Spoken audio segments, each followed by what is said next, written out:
여러분, 혹시 기억하십니까? 2021년 1월에 그 유난히도 추웠던 새벽 말입니다. 영하의 칼바람이 몰아치던 경기도 의왕시. 한평 남짓한 좁은 독방에서 한 남자가 앉아 있었습니다. 수감번호가 적힌 낡은 죄수복, 헝클어진 머리. 그는 대한민국 최대 기업을 이끄는 이재용 회장이었습니다. 누구는 그를 비난했고 누구는 그를 동정했습니다. 하지만 그 좁고 차가운 방에서 그가 무엇을 하고 있었는지 아는 사람은 많지 않습니다. 그는 그곳에서 매일 1시간을 달렸습니다. 체중이 13kg나 빠질 정도로 자신을 몰아붙였습니다. 그리고 밤이 되면 차가운 바닥에 정자한 채 연필 끝에 힘을 주어 무언가를 적어 내려갔습니다. 그가 꾹꾹 눌러 쓴 메모의 정체는 무엇이었을까요? 그건 바로 적의 AI 반도체 전략과 대한민국 생존 보고서였습니다. 모두가 삼성이 끝났다고 말할 때 그는 창살 너머를 보며 10년 뒤에 대한민국을 설계하고 있었던 겁니다. 오늘 우리는 그 절망의 끝에서 시작된 천조원의 기적, 그 드라마 같은 실화를 시작합니다. 사실 이재용이라는 이름 석자 뒤에는 늘 황태자라는 화려한 수식어가 따라다녔습니다. 하지만 그건 축복이 아니라 숨조차 쉬기 힘든 거대한 짐이었습니다. 아버지는 산맥과도 같은 존재였습니다. 마누라와 자식 빼고 다 바꿔라며 세상을 호령하던 이건희 회장. 그 위대한 거인 밑에서 이재용은 철저히 자신을 낮추며 경영을 배웠습니다. 일본과 미국을 오가며 글로벌 석학들과 머리를 맞댔고 현장의 기름 냄새를 맡으며 밑바닥부터 훑었습니다.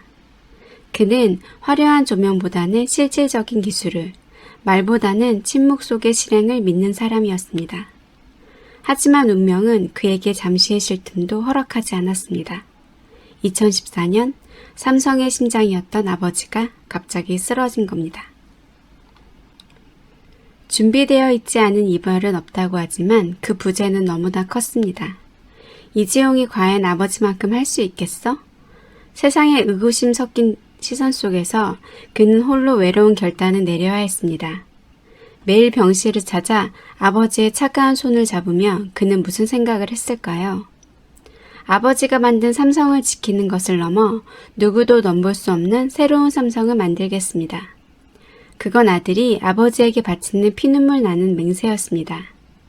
그러나 시련은 파도처럼 밀려왔습니다. 정치적 소용돌이 속에서 그는 포토라인에 서야 했고 구속과 석방을 반복하는 수모를 겪었습니다. 대한민국 경제 엔진이 멈춰서는 순간이었습니다. 경쟁사인 TSMC와 인텔이 저마치 앞서 나갈 때 세계 1위의 삼성의 시계는 과거에 멈춰 있었습니다. 그는 감방 안에서 뉴스를 보며 입술을 깨물었습니다. 본인의 구속보다 더 두려운 것, 그것은 대한민국의 기술전쟁에서 도태되는 것이었습니다. 여러분, 한번 상상해 보십시오. 대한민국에서 가장 부유한 사람이 살기에는 너무나도 가혹한 환경이었습니다. 그가 머문 곳은 고작 1.8평. 성인 남자 한 명이 누우면 꽉 차는 그 좁은 독방은 겨울엔 뼛속까지 시린 칼바람이 들었고 여름엔 찜통 같은 무더위가 기승을 부렸습니다. 심지어 따뜻한 물조차 나오지 않는 곳이었습니다. 그런데 말입니다. 이 척박한 환경 속에서 그는 자신을 놓지 않았습니다. 코로나19로 온 세상이 멈춰서고 구치소의 운동시간조차 제한되던 그때 이재용 회장은 34,000원짜리 값싼 고무 운동화를 신고 100평 남짓한 공터로 나갔습니다. 그는 영하의 날씨에도 쏟아지는 떼어볕 아래서도 멈추지 않았습니다. 땀방울이 비오듯 쏟아지는 그의 등 뒤로 비친 건 총수의 권위가 아니라 무너져가는 삼성을 다시 세우겠다는 처절한 의지였습니다. 실화는 여기서 끝이 아니었습니다. 지난 3월 갑작스러운 급성 충수염으로 응급수술을 받아야 했던 기분박한 순간. 수술은 몸이 채 회복되기도 전에 그는 다시 독방으로 돌아왔습니다. 기력이 쇠해진 몸으로 그가 가장 먼저 한 일은 무엇이었을까요? 운동장에 나갈 수 없는 날에는 그 좁은 방에서 매일 스쿼트를 시작했습니다. 하루에 300번씩 무릎을 굽혔다 폈다 하며 그는 무너지는 근육을 붙잡았습니다. 내가 무너지면 모든 게 끝이다라는 생각으로 버틴 것입니다. 그렇게 7개월 만에 가석방으로 풀려나던 날 수척해진 얼굴과 툭 튀어나온 광대뼈. 하지만 그의 눈빛은 그 어느 때보다 날카롭고 단단했습니다. 다시 2021년의 독방입니다. 그는 포기하는 대신 공부를 선택했습니다. 면회온 경영진에게 그는 단호하게 말합니다. 지금 힘들다고 투자를 멈추면 안 됩니다. 우리가 어려울 때가 바로 격차를 벌릴 기회입니다. 그는 좁은 방에서 옥중 보고서를 써 내려갔습니다.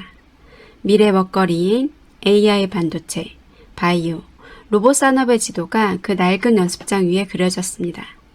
2021년 8월, 가석방으로 세상 밖으로 나온 그의 모습은 수척했습니다. 하지만 눈빛만은 형형하게 빛나고 있었습니다. 그는 집이 아닌 평택 반도체 공장으로 곧장 달려갔습니다. 기계 돌아가는 소리를 들어야 비로소 숨이 쉬어졌던 겁니다. 출소 후 며칠 만에 터져나온 발표는 전 세계를 경악시켰습니다.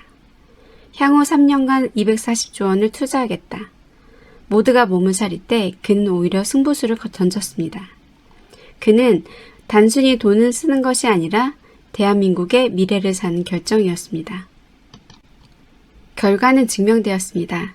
삼성의 3나노 공정 세계 최초 양산, 그리고 글로벌 빅테크와의 AI 동맹.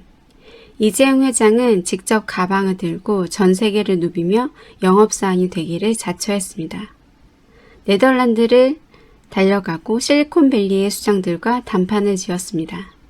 그리고 마침내 2026년 삼성전자는 시가총액 1,000조 원의 꿈의 숫자를 달성합니다. 이 숫자는 단순한 돈의 합계가 아닙니다.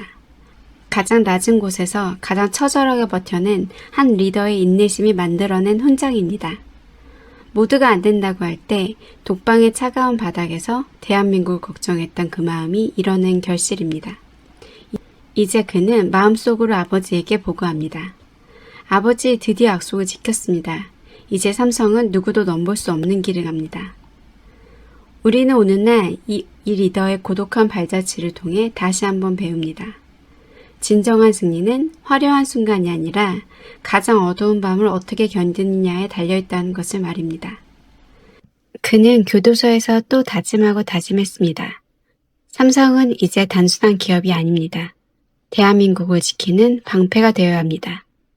그 비장한 결심이 있었기에 그는 출소 후 단 하루도 쉬지 않고 평택으로, 미국으로, 유럽으로 자신을 내던질 수 있었던 것입니다. 지금까지 신청해 주셔서 감사합니다. 이런 이야기 좋으셨다면 구독과 좋아요로 응원 부탁드립니다.